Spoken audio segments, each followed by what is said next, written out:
As you've seen from the first image, I made a bit of a bodge job with this front seam on the Deredale. I thought I'd show you how I generally fix gaps in plastic and things like that, small little gaps. Any larger and you probably have to get the green stuff and Milliput out. As you can see, I've already started it.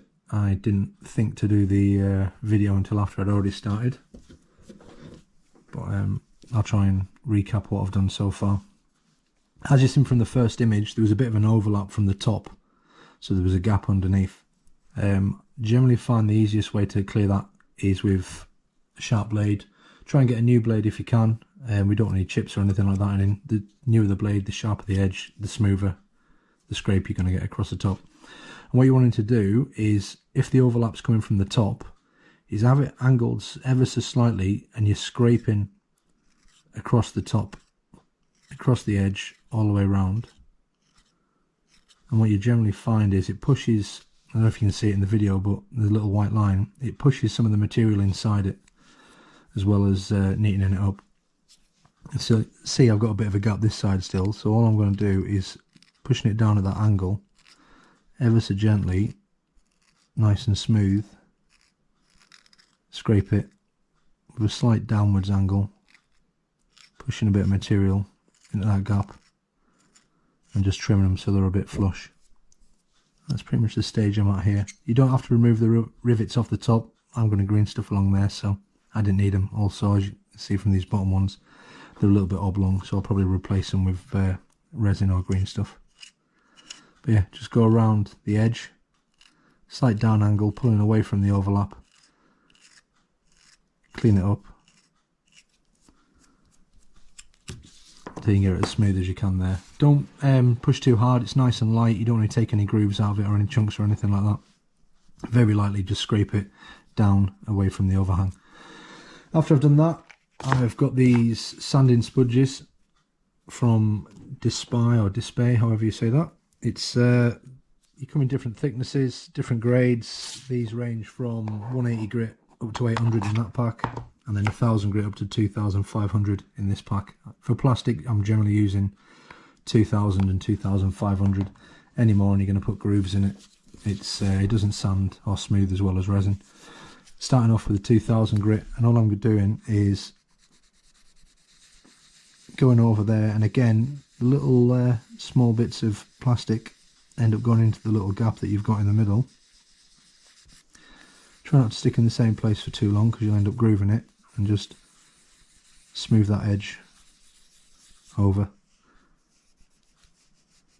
Try and stick to the contours of the body, so where it's sloping up that way you want your sandpaper hitting at that angle, and then very gently just sort of neaten up that edge so that they're all flush. You're going to get more of a rounder point rather than a sharp edge like you do on the resin or on this if you'd have done it properly the first time, unlike me. And then just go around with a 2000 grit, give it a sand, try and neaten it up a little bit.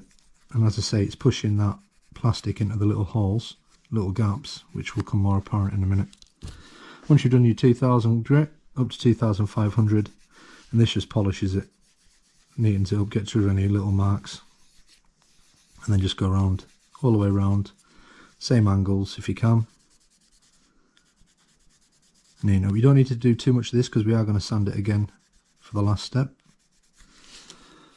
That's pretty much it. Next, the glue.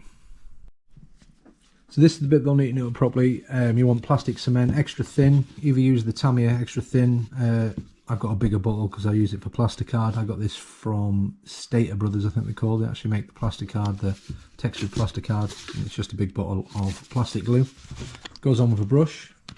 Same as your Tamiya extra thin, so it's the green version of this. Well, green lid, not green glue.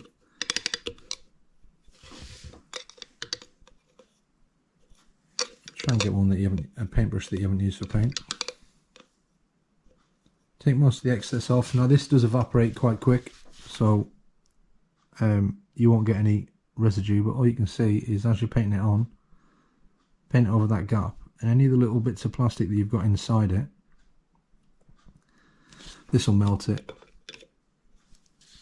and seals the gap. This works on the heads as well, so the heads that are split down the middle, you do the exact same thing, give it a bit of a clean, a bit of a sand, go over the plastic glue, the cement, lots of surfaces. The capillary action draws the glue into the gap. You don't want to try and put too much on. As I say, it will evaporate, the majority of it. And then once it's dry, it's simply a matter of going back in, sanding it off. As you can see, it's a lot neater already compared to what it was. Finally then, all you got to do is go back in with the sandpaper. Once this is dried, don't try and go back in while the glue's still a bit wet, because it'll be all rubbery. So let it go off fully, let it evaporate as much as it can, and then back in and sand. And as you can see, just get rid of that shine. You end up with a nice seal the whole way around. And that is it, all finished. Not perfect, but as you can see, a damn sight better than my first attempt.